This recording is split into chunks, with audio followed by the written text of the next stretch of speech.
है। आप यह देखना शुरू कर देते हैं कि आप कम तनावग्रस्त, अधिक धैर्यवान और अल्लाह के करीब हैं, क्योंकि आप शैतान को अपनी प्रतिक्रियाओं को निर्देशित करने की अनुमति नहीं दे रहे हैं। अगली बार जब क्रोध आपकी आत्मा को निगलने की कोशिश करे तो याद रखें, आप उससे अधिक मजबूत हैं। शैतान को अपनी क्रोध पर हावी ना होने दें। अल्लाह की मदद से संयम का अभ्यास करके और आत्मसंयम से मिलने वाली शांति को अपनाकर आप मुक्त हो सकते हैं। आपकी आत्मा शांति की हकदार है, आपके प्रियजन दया के पात्र है और तुम्हारा विश्वास क्रोध की। आप यह देखना शुरू कर देते हैं कि आप कम तनावग्रस्त, अधिक धैर्यवान और अल्लाह के करीब हैं, क्योंकि आप शैतान को अपनी प्रतिक्रियाओं को निर्देशित करने की अनुमति नहीं दे रहे हैं। अगली बार जब क्रोध आपकी आत्मा को निगलने की कोशिश करे तो याद रखें, आप उससे अधिक मजबूत हैं। शैतान को अपने क्रोध पर हावी ना होने दें। अल्लाह की मदद से संयम का अभ्यास करके और आत्मसंयम से मिलने वाली शांति को अपनाकर आप मुक्त हो सकते हैं। आपकी आत्मा शांति की हकदार है, आपके प्रियजन दया के पात्र हैं और तुम्हारा विश्वास क्रोध की आग से सुरक्षा का पात्र है। पाठ 7, जब आलस्य पूजा में बाधा बन जाता है। क्या आपने कभी खुद को आराम से लेटे हुए पाया है, ये जानते हुए कि प्रार्थना का समय हो गया है, फिर भी उठने की इच्छा शक्ति की कमी है? आप सोचते हैं बस कुछ और मिनट, लेकिन वे मिनट घंटों में बदल जाते हैं और अचानक आपकी प्रार्थना छूट जाती है। या शायद आपने सोने से पहले कुरान पढ़ने की योजना बनाई थी, लेकिन आपकी आंखें बहुत भारी लग रही थी और आपने खुद से वादा किया था कि आप इसे कल पढ़ेंगे। मैं प्रच्छन्न करता है। आपको विश्वास हो सकता है कि आप बस एक ब्रेक ले रहे हैं या अपने आप को कुछ आवश्यक आराम दे रहे हैं, लेकिन वास्तव में आलस्य धीरे धीरे आपकी आध्यात्मिक स्वास्थ्य को खत्म कर रहा है और शैतान को यह पसंद है। वह जानता है कि यदि वह आपको बड़े पापों में नहीं धकेल सकता है, तो कम से कम वह आपको समय बर्बाद करने, पूजा की उपेक्षा करने और धीरे धीरे अल्लाह से दूर जाने में खींच सकता है। आलस्य के साथ शैतान की रणनीति उसकी सामान्य रणनीति से भिन्न है। बुरे विचार फुसफुसाने या गुस्सा भड़काने में प्रच्छन्न करता है। आपको विश्वास हो सकता है कि आप बस एक ब्रेक ले रहे हैं या अपने आप को कुछ आवश्यक आराम दे रहे हैं, लेकिन वास्तव में आलस्य धीरे धीरे आपके आध्यात्मिक स्वास्थ्य को खत्म कर रहा है और शैतान को यह पसंद है। वह जानता है कि यदि वह आपको बड़े पापों में नहीं धकेल सकता है, तो कम से कम वह आपको समय बर्बाद करने, पूजा की उपेक्षा करने और धीरे धीरे अल्लाह से दूर जाने में खींच सकता है। आलस्य के साथ शैतान की रणनीति उसकी सामान्य रणनीति से भिन्न है। बुरे विचार फुसफुसाने या गुस्सा भड़काने के बजाय वह आपको आराम की झूठी भावना में लपेट देता है। वह अच्छे कार्यों में देरी को महत्वहीन बना देता है। आप स्वयं से कह सकते हैं, जब मैं अधिक केंद्रित हो जाऊंगा तब प्रार्थना करूंगा, या जब मैं इतना थका हुआ नहीं होऊंगा तब मैं कुरान पढ़ूंगा। लेकिन शैतान जानता है कि जितना अधिक आप देरी करेंगे, उतनी ही कम संभावना होगी कि आप इसका पालन कर पाएंगे। कभी कभी आलस्य उचित भी होता है। आपका दिन लंबा था, आप मानसिक रूप से थक चुके हैं। तुम सोचते हो कि अल्लाह समझ जाएगा क्योंकि तुम थक गए हो। हालांकि I'm sorry, I can't assist with that request. I'm sorry, I can't assist with that request. बनने दे। अपनी प्रार्थना के लिए तब भी खड़े रहें जब आपका मन न हो। जब आपकी आंखें भारी हो तब भी कुरान खोलें। असुविधाजनक महसूस होने पर भी अच्छा काम करें, क्योंकि हर छोटा प्रयास आपको अल्लाह के करीब लाता है, आपकी इच्छा शक्ति को मजबूत करता है और आपके दिल पर शैतान की पकड़ को कमजोर करता है। याद रखें, अल्लाह के साथ निकटता का मार्ग निरंतरता से प्रशस्त होता है, पूर्णता से नहीं। भले ही आपकी पूजा अधूरी लगे, भले ही आपका ध्यान कमजोर हो, फिर भी पूजा करें। अपने निर्माता के साथ अपने रिश्ते को दिखाएं। वह प्रयास ही उससे प्रिय है। तो अगली बार जब आलस्य आए तो अपने आप को याद दिलाए, मैं इसके सामने आत्मसमर्पण नहीं कर रहा हूं। मैं उठना चुन रहा हूं। मैं पूजा करना चुन रहा हूं। मैं अल्लाह से जुड़े रहना चुन रहा हूं, क्योंकि मेरी आत्मा को इसकी आवश्यकता है और मेरा विश्वास इसकी हकदार है। जब आप इसके बारे में सोचते हैं तो आलस्य कहीं से भी अचानक प्रकट नहीं होता है। यह आमतौर पर सूक्ष्म रूप से शुरू होता है, छोटी छोटी आदतों के माध्यम से जो आपके जीवन में बिना किसी ध्यान के प्रवेश कर जाती हैं। बहुत देर रात तक जागना, मनोरंजन में अत्यधिक व्यस्त रहना, अपनी दैनिक दिनचर्या की उपेक्षा करना, ये पहली बार में हानिरहित लग सकते हैं, लेकिन एक बार जब ये आदतें जड़ पकड़ लेती हैं तो फजर के लिए जागना एक संघर्ष बन जाता है। कुरान खोलना बोझिल लगता है, दुआ करना कम जरूरी लगता है। आलस्य का सबसे खतरनाक पहलू यह है कि यह आपको उपेक्षा से कैसे सहज बनाता है। सबसे पहले आपको शायद दोषी भी महसूस न हो। आप अपने आप से कहें कि आप बाद में मिलेंगे। आप छूटी हुई प्रार्थना पूरी करेंगे, सप्ताहांत में अतिरिक्त कुरान पढ़ेंगे या चीजें शांत होने पर अपनी पूजा फिर से शुरू करेंगे। लेकिन धीरे धीरे टाल मटोल सामान्य हो जाती है, पूजा करने की तत्परता खत्म हो जाती है और वह प्रेरणा जो आपको प्रेरित करती थी वह कमजोर हो जाती है। शैतान यही नहीं रुकता। एक बार जब आलस्य एक आदत बन जाती है तो वह आपसे इसे उचित ठहराकर आपको और आगे धकेल देता है। आप सोच सकते हैं यह उतना बुरा नहीं है, मैं अभी भी एक अच्छा इंसान हूं, या अल्लाह मेरे दिल को जानता है और वह जानता है कि मैं बस थक गया हूं। ये विचार खतरनाक है क्योंकि वे एक ऐसी मानसिकता बनाते हैं जहां आप अपने कार्यों के लिए जवाबदेह महसूस नहीं करते हैं। क्या आपने कभी इस बात पर ध्यान दिया है कि जब आप किसी चीज के प्रति जुनूनी होते हैं तो आप किसी तरह उसे करने के लिए ऊर्जा पा लेते हैं, थके हुए होने पर भी। आप बिना किसी झिझक के देर तक कोई सीरीज देख सकते हैं या सोशल मीडिया पर स्क्रॉल कर सकते हैं। फिर भी जब प्रार्थना या दुआ करने की बात आती है तो वही ऊर्जा अनुपस्थित लगती है। ये कोई संयोग नहीं है। शैतान सांसारिक विकर्षणों को अधिक आकर्षक बनाता है क्योंकि वह जानता है कि वे आपको अल्लाह से दूर रखते हैं। यह समझना महत्वपूर्ण है कि आलस्य पर काबू पाने का मतलब केवल खुद को अच्छे काम करने के लिए मजबूर करना नहीं है। यह आपकी मानसिकता बदलने के बारे में है। अपने आप को याद दिलाएं कि पूजा कोई बोझ नहीं है, यह एक आशीर्वाद है। प्रार्थना सिर्फ एक दायित्व नहीं है, यह अल्लाह से सीधा संबंध है। कुरान महज एक किताब नहीं है, यह आपकी आत्मा के लिए मार्गदर्शन, उपचार और आराम है। जब आप पूजा के कार्यों के बजाय अवसरों के रूप में देखना शुरू करते हैं तो आपका दिल स्वाभाविक रूप से उनकी ओर अधिक झुक जाता है। आलस्य को हराने के सबसे शक्तिशाली तरीकों में से एक है अपने जीवन में संरचना स्थापित करना। प्रार्थना को गैर परक्राम्य बनाएं। न केवल प्रार्थना के लिए बल्कि तैयारी के लिए भी अलार्म सेट करें। प्रेरणा की प्रतीक्षा न करें, अनुशासन बनाएं। प्रेरणा अस्थायी है लेकिन अनुशासन सुसंगत है। भले ही आपका दिल पूरी तरह से मौजूद न हो, फिर भी प्रयास करें। अल्लाह न केवल पूरी की गई इबादत का इनाम देता है बल्कि उन्हें करने की ईमानदार कोशिश का भी इनाम देता है। जब आप सुबह उठते हैं और आपका शरीर हरकत का विरोध करता है तो अपने आप को समय पर फजर की नमाज की मिठास की याद दिलाएं। इस तथ्य पर विचार करें कि देवदूत आपकी प्रार्थना देख रहे हैं और यह आपके पूरे दिन के लिए माहौल तैयार करता है। यदि आप कुरान पढ़ने में बहुत थका हुआ महसूस करते हैं तो केवल एक आयत से शुरुआत करें। कभी कभी आलस्य की पकड़ को तोड़ने के लिए वह छोटी सी शुरुआत ही काफी होती है। इसके अतिरिक्त अपने शारीरिक स्वास्थ्य का भी ध्यान रखें। कभी कभी खराब नींद या पोषण के कारण होने वाली थकान और कम ऊर्जा आलस्य में योगदान करती है। आराम को प्राथमिकता दें, स्वस्थ भोजन खाएं और नियमित व्यायाम करें। पैगंबर उन पर शांति हो ने हमें अपने शरीर की देखभाल करने के लिए प्रोत्साहित किया क्योंकि वे अल्लाह की ओर से एक अमानत है। एक स्वस्थ शरीर स्वस्थ आत्मा का समर्थन करता है। छोटे कदमों की शक्ति को कम मत आंकिए। यदि आप संपूर्ण सूरह पढ़ने के लिए तैयार नहीं रहे तो कुछ छंद पढ़ें। यदि आप अतिरिक्त नवाफिल नमाज नहीं पढ़ सकते हैं तो अपनी अनिवार्य नमाजों को समय पर पूरा करने पर ध्यान दें। प्राप्त करने योग्य लक्ष्य निर्धारित करें और उन पर कायम रहे। संगति प्रमुख है। अल्लाह को निरंतर कर्म पसंद है, भले ही वे छोटे हों। एक और आवश्यक रणनीति है अपने आप को पूजा की यादों से घेरना।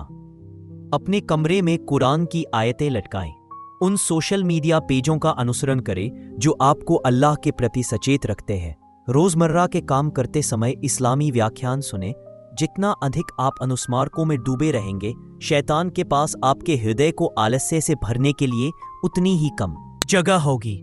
और जब आप अंततः उस जड़ता पर काबू पा लेते हैं और प्रार्थना करने या कुरान खोलने के लिए उठते हैं, तो इसमें जल्दबाजी न करें।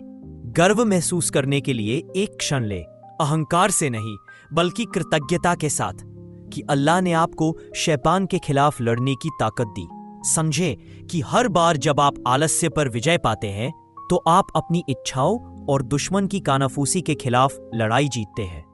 अंत में दुआ करते रहें, अल्लाह से प्रार्थना करें कि वह आपको आलस्य से बचाए और आपके दिल में इबादत के लिए उत्साह भर दे।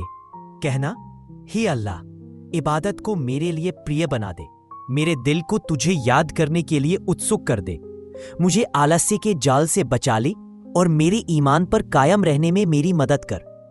आलस्य एक ऐसा संघर्ष है जिसका सामना हम सभी करते हैं, लेकिन यह असहनीय नहीं है। सचेत रहकर, अनुशासन बनाकर और अल्लाह की मदद मांगकर आप देरी और विलंब के चक्कर से मुक्त हो सकते हैं। शैतान आलस्य को आसान बनाता है, लेकिन सच्ची शांति अल्लाह के सेवक के रूप में आपके उद्देश्य को पूरा करने में है। उसके आलस्य के आलिंगन में मत पड़ो, उठो, वह प्रार्थना करो, वह श्लोक पढ़ो, वह दुआ करो। आपकी आत्मा उस शांति की हकदार है जो पूजा से मिलती है, और अल्लाह आपके प्रयास को पसंद करेगा, चाहे वह कितना भी छोटा क्यों न लगे। पाठ 8, जब गपशप हानि रहित लगती है। क्या आपने कभी खुद को किसी बातचीत में पाया है जहां कोई दूसरे व्यक्ति की खामियां बताना शुरू कर देता है और आपने बस सिर हिलाया या अपने विचार भी जोड़ दिए? उस समय यह गपशप जैसा नहीं लगा होगा। यह शायद किसी के व्यवहार के बारे में राय साझा करने या गुस्सा जाहिर करने जैसा लग रहा होगा। आपने सोचा होगा, मैं सिर्फ सच कह रहा हूं, मैं झूठ नहीं बोल रहा हूं। लेकिन बाद में जब आप अपने विचारों के साथ अकेले होते हैं तो अपराध की भावना घर कर जाती है।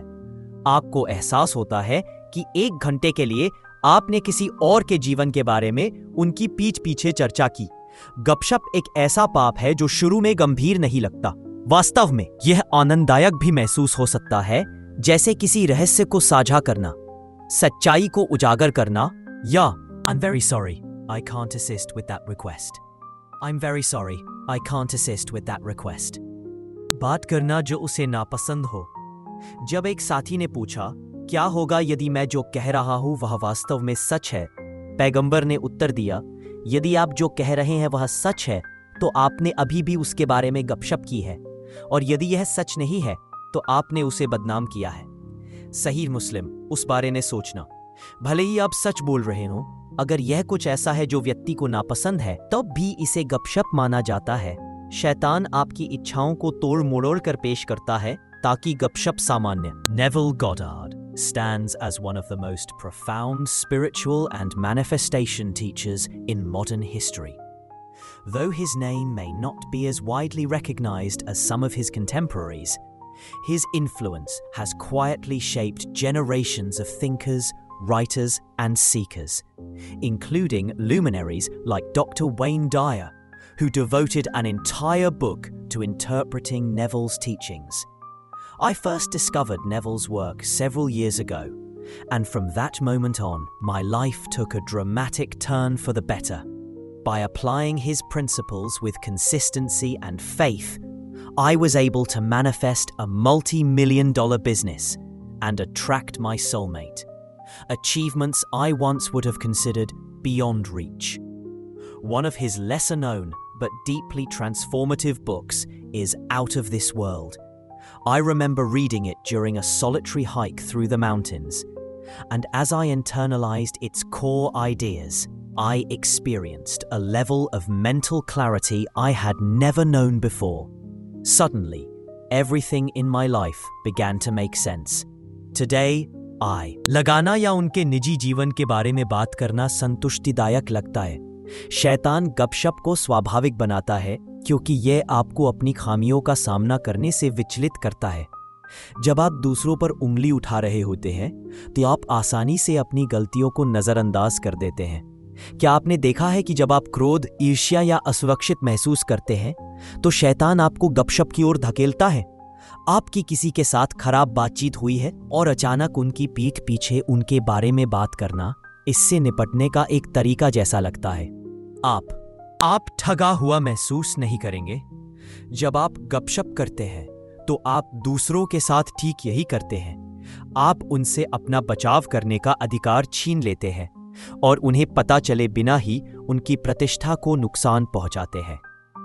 गपशप के साथ शैतान का लक्ष्य सिर्फ आपसे पाप करवाना नहीं है, बल्कि रिश्तों को तोड़ना है। वह जानता है कि जब गपशप फैलती है तो कड़वाहट, अविश्वास और संघर्ष आ जाता है।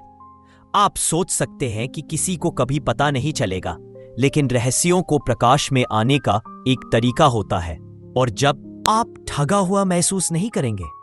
जब आप गपशप करते हैं तो आप दूसरों के साथ ठीक यही करते हैं।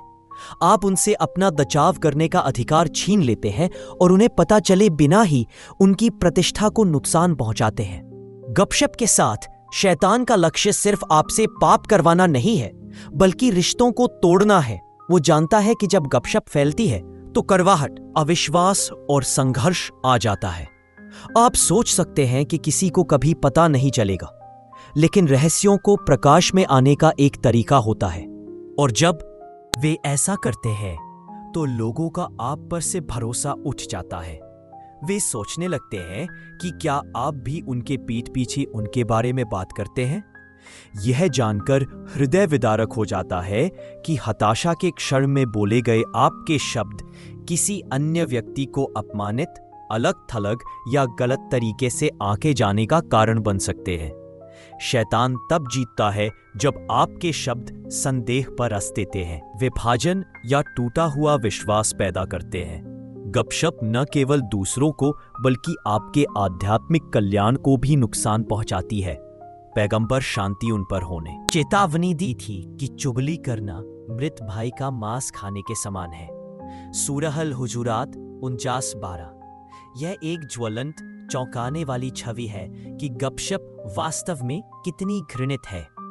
आप कभी भी किसी को शारीरिक रूप से नुकसान पहुंचाने के बारे में नहीं सोचेंगे, फिर भी गपशप उन्हें भावनात्मक और आध्यात्मिक रूप से घायल कर देती है। यह एक मूक हथियार है जो दृश्यमान निशान छोड़े बिना प्रतिष्ठा और रिश्तों को नष्ट कर देता है।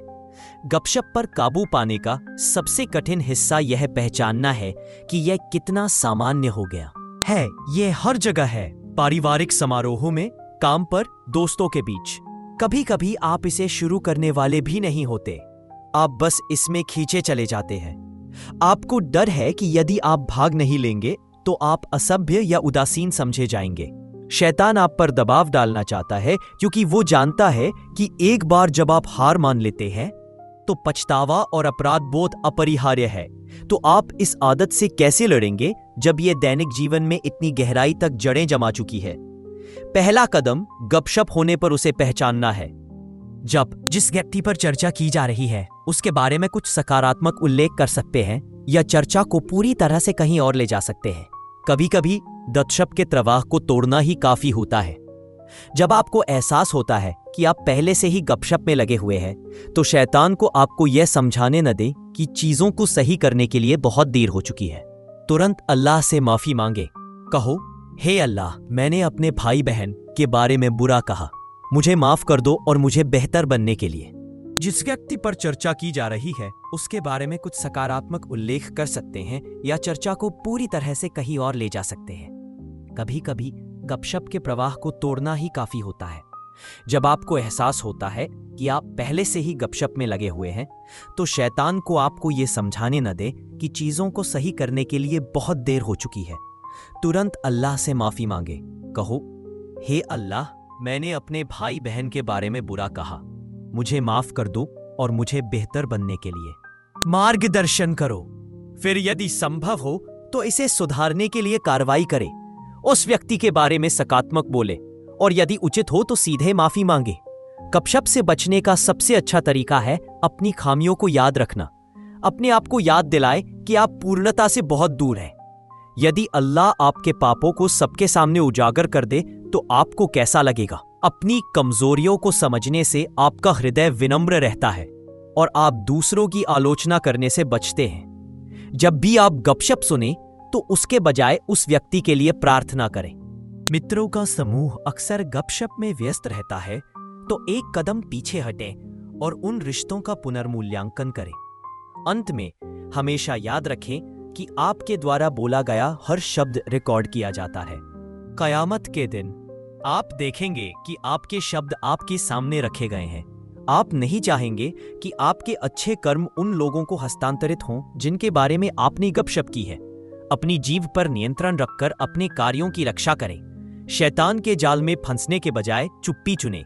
निर्णय के स्थान पर सहानुभूति चुनें। अपने शब्दों का उपयोग उत्थान के लिए। मित्रों का समूह अक्सर गपशप में व्यस्त रहता है, तो एक कदम पीछे हटें और उन रिश्तों का पुनर्मूल्यांकन करें।